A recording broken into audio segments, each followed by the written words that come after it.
Assalamualaikum warahmatullahi wabarakatuh. Halo teman-teman semua, perkenalkan saya Senja Aulia dengan NIM akhir 034, jurusan Teknik Industri Angkatan 24 dari kelompok 8 PO1. Di sini saya akan menjelaskan mengenai tugas mingguan tutorial penelitian operasional 1, modul 2 tentang metode Big M dengan menggunakan software Excel dan POMKI-M.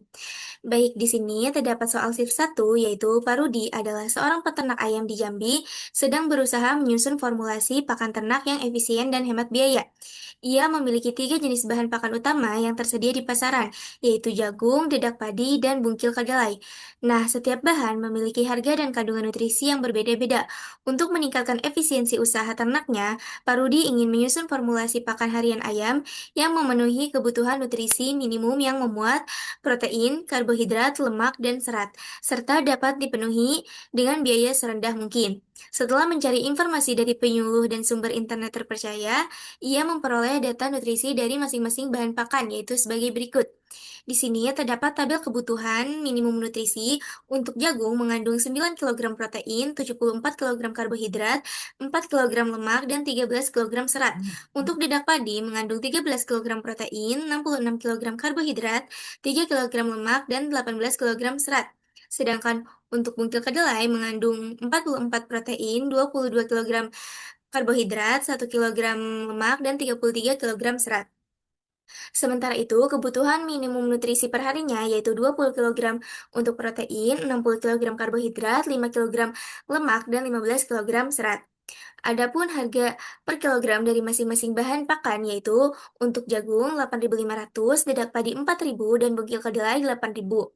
Nah, berdasarkan kondisi tersebut, kita diminta untuk menentukan komposisi optimal dari bahan pakan yang harus digunakan agar memenuhi semua kebutuhan nutrisi dengan biaya seminimal mungkin dengan menggunakan software Excel dan POMKI-M. Baik, untuk langkah pertama, kita mengubah permasalahan di soal ke dalam bentuk model matematisnya dengan memisalkan jagung sebagai X1, dedak padi sebagai X2, dan mungkil kedelai sebagai X3.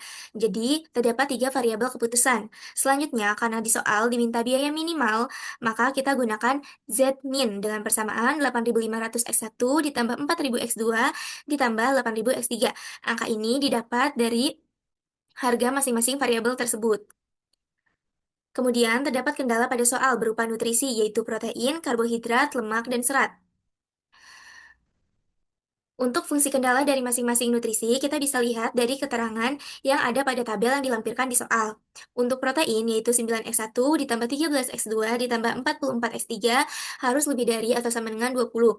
Untuk karbohidrat, 74x1 ditambah 66x2 ditambah 22x3 harus lebih dari atau sama dengan 60. Untuk lemak, yaitu 4x1 ditambah 3x2 ditambah x3 harus lebih dari atau sama dengan 5. Dan untuk serat, yaitu 13x1 ditambah 18x2 ditambah 33x3 harus lebih dari atau sama dengan 15.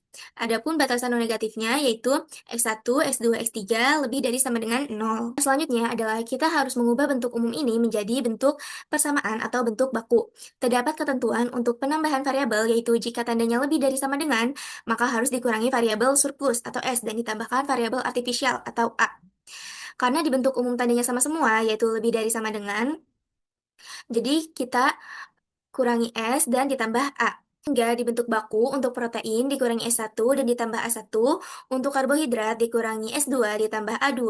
Di sini kenapa S dan A-nya itu 2? Karena untuk S1 dan A1 itu sudah digunakan di persamaan pertama atau protein. Jadi untuk persamaan berikutnya harus menggunakan variabel dengan angka yang berbeda. Dan untuk selanjutnya yaitu lemak dikurangi S3 ditambah A3, untuk serat dikurangi S4 ditambah A4. Selanjutnya, untuk batasan non negatifnya, kita ubah juga yaitu X1, X2, X3, S1 sampai S4, A1 sampai A4 sama dengan 0. Karena di sini kita pada proses perubahan bentuk umum menjadi bentuk baku menggunakan variabel artifisial, maka kita harus menambahkan koefisien M di fungsi tujuannya. Karena di sini fungsi tujuannya itu minimum, maka variabel artifisial diberi koefisien positif atau plus M. Sehingga bentuk baku dari Z-min-nya adalah 8.000x1 ditambah 4.000x2 ditambah 8.000x3 dikurangi 0s1 dikurangi 0s2 dikurangi 0s3 dikurangi 0s4 ditambah MA1 ditambah MA2 ditambah MA3 dan ditambah MA4. Baik, di sini kita akan menyelesaikan dengan software Excel terlebih dahulu. Di sini kita buat tabel simplex awal atau iterasi awal terlebih dahulu. Pada tabel ini terdapat beberapa kolom yang terdiri dari CBI. CBI ini nanti diisi dengan koefisien dari variabel basis. Kemudian ada BV. Di sini adalah kolom basis variabel yang akan diisi dengan variabel slack dan artificial. Namun, karena di model matematisnya hanya terdapat variabel artificial saja, jadi untuk kolom BV ini diisi variabel artifisial. Sementara untuk variabel surplus tidak masuk ke dalam basis variabel karena variabel surplus memiliki koefisien negatif. Selanjutnya untuk baris BV diisi dengan variabel-variabel yang ada pada fungsi tujuan, sementara untuk baris CJ diisi dengan koefisien dari masing-masing variabel di fungsi tujuan. Nah, di sini kita masukin aja nilai CJ dan BV-nya.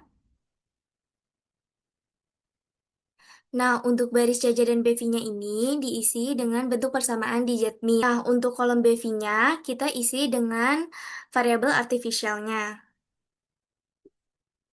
Untuk kolom CBI kita isi dengan koefisien dari variabel artificialnya yaitu plus M. Selanjutnya kita isi data pada tabelnya. Selanjutnya, kita akan menghitung ZJ, yaitu hasil penjumlahan dari perkalian antara nilai di kolom X1 sampai A4 dengan kolom CBI. Jadi di sini kita kalikan, yaitu 9 kali M ditambah 74 kali M, dan seterusnya. Selanjutnya, pada baris ZJ min CJ, di sini kita mengurangi angka-angka yang ada pada baris ZJ dengan angka-angka yang ada pada baris CJ.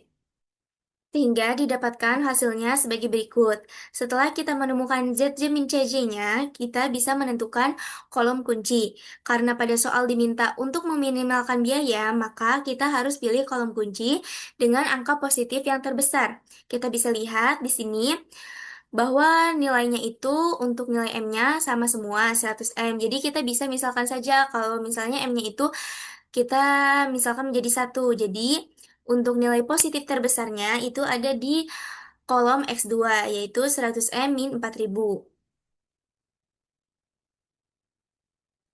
Nah, setelah kita menemukan kolom kunci, maka kita bisa menghitung indeks dengan membagi nilai solusi dengan angka di kolom kunci. Jadi, di sini kolom solusi dibagi nilai yang ada pada kolom kunci. Lalu enter. Selanjutnya, jika kita sudah mendapatkan nilai indeks, kita bisa menentukan baris kunci dengan memilih nilai positif terkecil di kolom indeks. Kita bisa lihat di sini bahwa nilai 0,83 adalah positif terkecil, yaitu ada di baris A4.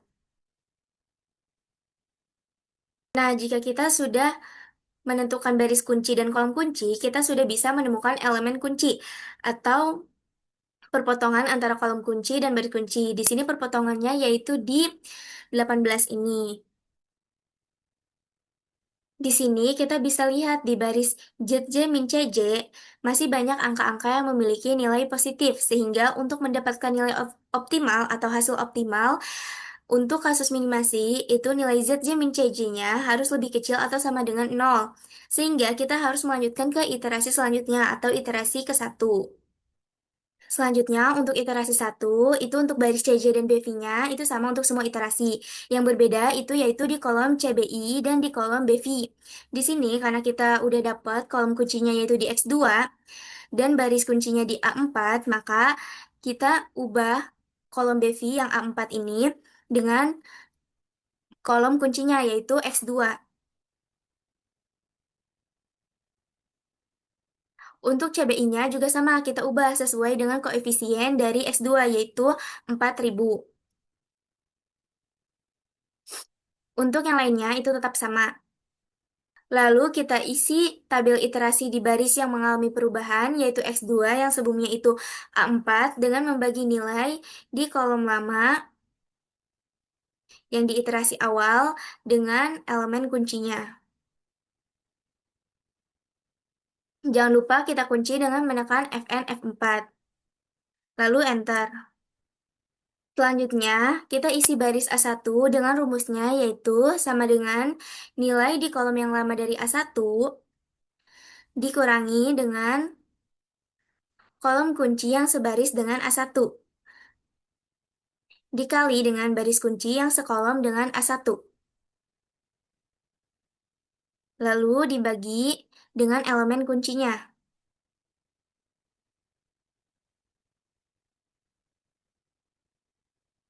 Kemudian kita kunci dengan menekan Fn F4, yang ini sebanyak 3 kali, yang ini 2 kali, dan yang ini 1 kali. Lalu enter. Lalu kita tarik sampai ke kolom solusi. Untuk baris A2 dan A3 itu caranya sama dengan baris A1 tadi. Untuk baris ZJ-nya juga sama caranya seperti sebelumnya, namun perlu diperhatikan karena di sini CBI-nya sudah mulai terdapat angka.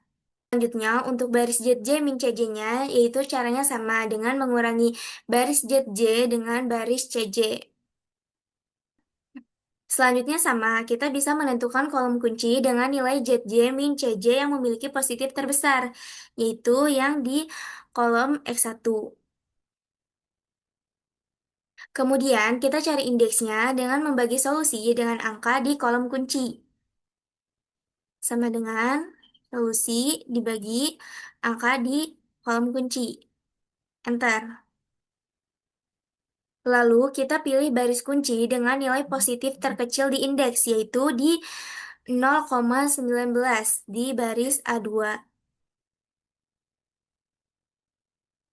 Nah, kita bisa dapat lagi elemen kuncinya yaitu di 26,33 karena merupakan perpotongan dari kolom kunci dengan baris kunci. Di sini kita bisa lihat di baris ZJ min CJ-nya masih banyak yang bernilai positif, sehingga belum optimal dan harus dilanjutkan dengan iterasi selanjutnya yaitu iterasi 2. Lakukan cara yang sama seperti pada iterasi 1 sampai nilai ZJ min CJ-nya bernilai negatif semua. Nah, untuk iterasi 2, nilai di baris ZJ min CJ-nya masih terdapat nilai yang positif, yang artinya belum optimal, maka harus dilanjutkan ke iterasi 3. Di sini kita bisa lihat nilai ZJ min CJ-nya masih terdapat nilai yang positif, maka kita lanjutkan lagi ke iterasi keempat. Di sini, untuk tabel iterasi keempat, nilai ZJ min CJ-nya masih terdapat nilai yang positif, maka kita lanjutkan ke iterasi 5. Untuk tabel iterasi 5 masih terdapat nilai ZJ min CJ yang positif, maka kita lanjutkan ke iterasi ke-6. Untuk tabel iterasi ke-6 masih menunjukkan nilai ZJ min CJ yang positif, maka kita harus lanjutkan lagi ke iterasi ke-7. Nah, dari tabel iterasi ke-7 terlihat bahwa pada baris ZJ min CJ sudah tidak terdapat nilai positif atau ZJ min CJ kurang dari sama dengan 0, sehingga dapat disimpulkan bahwa solusi optimal telah tercapai. Dari hasil perhitungan diperoleh untuk X1-nya itu 0, X2-nya itu 1,67, dan X3-nya 0. Artinya, komposisi pakan optimal yang digunakan untuk memenuhi kebutuhan nutrisi dengan biaya minimum adalah hanya menggunakan 1,67 kg dedak padi atau X2 per harinya. Dengan komposisi tersebut, total biaya minimum yang diperlukan adalah sebesar 6.680. Selanjutnya, kita selesaikan permasalahan tersebut dengan menggunakan software yang kedua, yaitu POMQM. Nah, ini untuk tampilan awal dari software POMQM. Lalu kita pilih modul di bagian atas ini. Kita pilih linear programming, lalu kita pilih new. Untuk title-nya itu Tuming underscore name.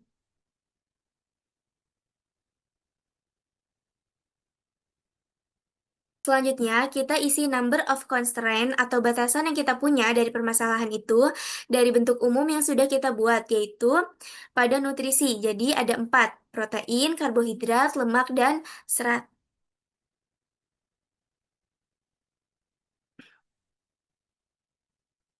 Kemudian untuk number of variabelnya itu ada 3, yaitu jagung, dedak padi, dan bungkil kedelai. Lalu di sini kita pilih yang minimasi karena kita ingin meminimalkan biaya. Lalu kita klik OK. Lalu di sini kita isi datanya sesuai dengan bentuk umum yang sudah kita buat.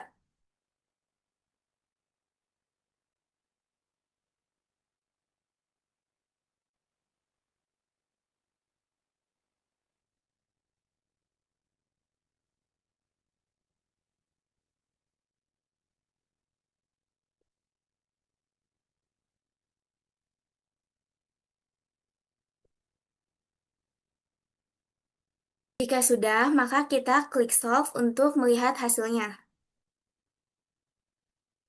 Nah, di sini kita bisa lihat untuk meminimalkan biaya pakan diperoleh bahwa solusi optimal terjadi pada kombinasi 0 kg jagung, 1,67 kg dedak padi, dan 0 kg bungkil kedelai.